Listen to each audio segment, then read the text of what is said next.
beat him, and this is his time to shine. And he'll get this only up to about the 35.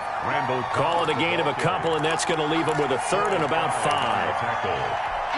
It's a gain of 2 yards, and it's third down. One of the bigger plays in the game thus far. The crowd getting into it as we come up on a big third down. And he's got his man in stride, complete. And he will have first down yardage as he's brought down at the 41. An effective 7-yard third down conversion. And not totally home free yet, but it's looking good as they come up 1st and 10. From the gun, a run for Johnson. The tackle by Robert Quinn. 5 yards remain on 2nd down.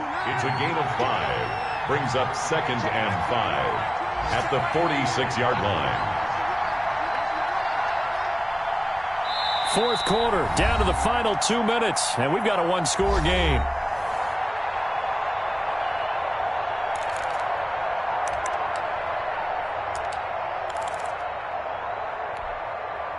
So it's Texans football as we welcome you back. They've got a 2nd down now as they search for a way to get this one to the finish line. He'll be taken down at the 48 for a pickup of 2 yards. The ball carrier. And this is an absolutely big third down that's been set up here, partner, and there's no other way to put it. The defense has to get a stop here if they have any hopes of winning this game. Has to. You said big third down. I'd put the word big in capital letters here.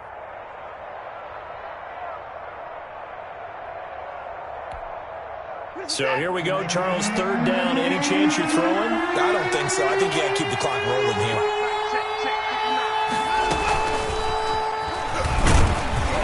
And he won't be close to a first down as he runs into a wall right around the line of scrimmage. So 2 third down conversions on this drive, but not able to get a third, and now they deal with 4th down.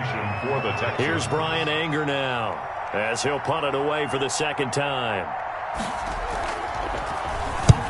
And he gets it away, a directional kick going toward the sideline. And this will depend on the spot as it sails out of bounds. And they'll say it sailed out at the 10-yard line. So well done there. And these punters, they get more specialized and better each and every year, don't they? They sure do. And now it's really not the American punters. It's the Australian punters with their kicking academies and that flat drop and just kind of kicking the nose of the football. They're able to almost stop it where they want to, like a good golfer can check one up. He's going to let it fly. And he can't hang on to it. That would have sealed it. Instead, 2nd down. We've seen that the deep ball's been a part of their game plan all afternoon, but they've had trouble hooking up on it, unable to successfully find the end zone over the top.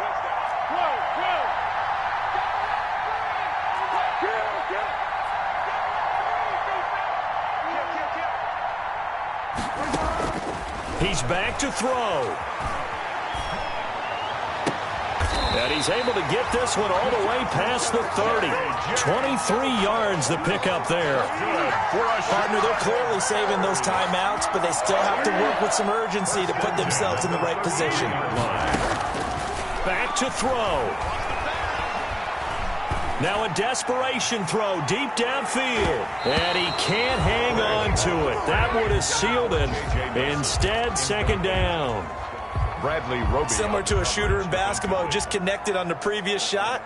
They run another set for him on the next play. Now, we had a guy who made the catch. They tried to get the big one downfield, but came up empty. 2nd and 10 from the 33-yard line. They'll look to throw. He's going to let it fly. And he can't corral it. That would have wrapped it up if he'd been able to hold on. Instead, it brings up 3rd down. These are the spots, this stage of the game, where it pays to have speed on the perimeter, doesn't it? It certainly does, and in the 2nd quarter, he may very well have run by him, but in this situation, I know as a defender, I'm loosening up a couple of extra steps that allowed him to run with him stride for stride. Now they face a 3rd and 10 after back-to-back incompletions.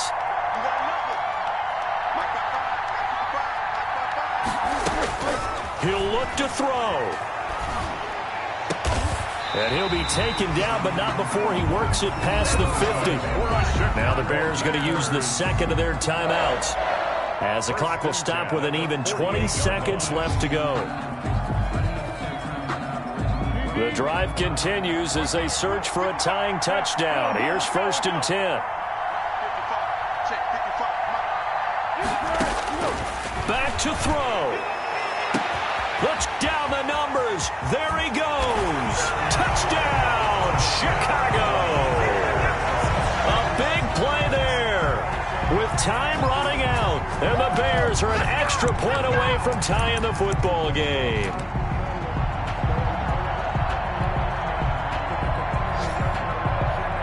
And now the decision is to go for 2. A gutsy call, and this, in effect, is your ball game right here. They'll turn to Kamara. And he's going to get in for the 2 points.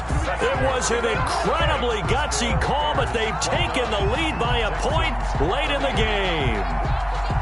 Eddie Pinheiro to kick off for Chicago. Now after the touchdown, here's Pinheiro to kick it off. And a fair catch signaled for and taken successfully. The Texans take over 1st and 10 at their own 25-yard line.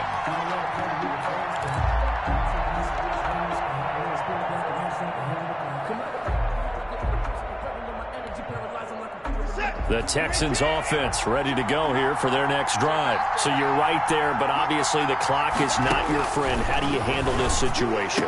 You're thinking 2 plays. One, to get yourself in position for the second one, whether you're able to get into field goal range or you have to try another deep pass, another Hail Mary, but you're trying to get the first one to a receiver, get out of bounds, and give yourself a chance to set things up for an easier shot at it. We'll see if they can do it. Might be easier said than done.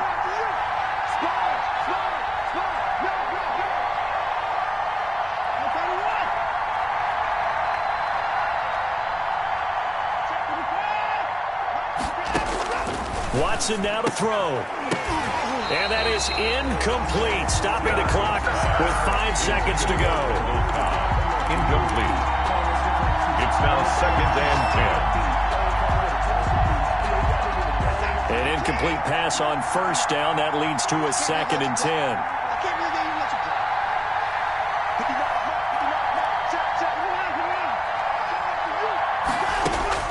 One last throw here for Watson. And this time he's got the hook up. It's complete. And he's going to have another 1st down as the tackle's made here at the Bears' 42. 1st down, Texans. Right now, you know that the heart is pumping for Kaimi Fairbairn. And we will get a timeout with 2 ticks left.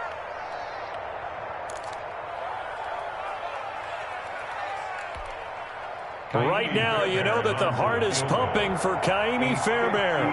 This from long, very long range. And this doesn't get there. It's no good. They had to go for it, but their final effort here is going to come up short. A great come-from-behind victory in this one, Charles. And really the difference, obviously, was that 4th quarter. They dominated. And it has to start with believing that you can make that comeback. Because we've been in games before. We've done games where you can just look at one team and realize they have no chance of making it back. Not in the one we just saw here. They did it, and they did it well. So for the Bears, they move back over 500 at 7-6. And they will hit the road next week to take on the Minnesota Vikings. Meanwhile, for the Texans, any slim hopes they had at a playoff berth gone now as they drop to 4-9. And they'll try to get back to their winning ways next week as they head to Indianapolis to take on the Colts. Thanks for tuning in, everybody. Alongside Charles Davis, we thank our entire crew. I'm Brandon Gaudin. This is the NFL on EA Sports.